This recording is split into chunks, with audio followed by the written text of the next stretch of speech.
பெரும்பாலும் உயர் சாதி ஆண்கள் மட்டுமே பள்ளிக்கு போன சமயத்துல பெண்களுக்கும் மற்ற சாதியினருக்கும் கல்விக்கான கதவை திறந்து வச்ச ஒரு பெண் சாவித்ரிபாய் புலே. இந்தியாவோட முதல் பெண் ஆசிரியையா அறியப்படுறவங்க. 1831ல அப்போதைய பாம்பே மாகாணத்தின் நைஹான் அப்படிங்கிற கிராமத்துல சாவித்ரி பிறந்தாங்க. 9 வயசுலயே இவங்களுக்கு கல்யாணம் ஆயிடுச்சு.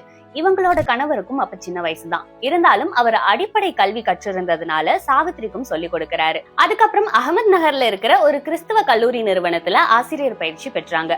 அண்ட் 1848ல தன்னோட கணவர் ஜோதிபா புலேவோட சேர்ந்து பிடேவாடால பெண்களுக்கான முதல் பள்ளியை தொடங்கினாங்க.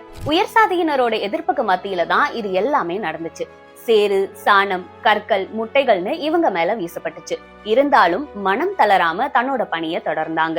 இந்த ஒரு பள்ளியோட நிறுத்தாம பல பள்ளிகளை தொடங்கினாங்க. அதுக்கப்புறம் மகாராஷ்டிராவில முதல் சிசு கொலை தடுப்பு இல்லமும் தொடங்கினாங்க. காசிபாய் அப்படிங்கிற விடோ பெண்ணுக்கு பிறந்த பையனை தத்தெடுத்து வளர்த்தாங்க.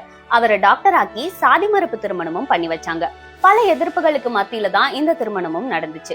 அதுக்கப்புறம் அந்த பகுதியில பஞ்சம் ஏற்பட்ட சமயத்துல கணவன் மனைவி சேர்ந்து பஞ்சசத்திரமும் நடத்தினாங்க.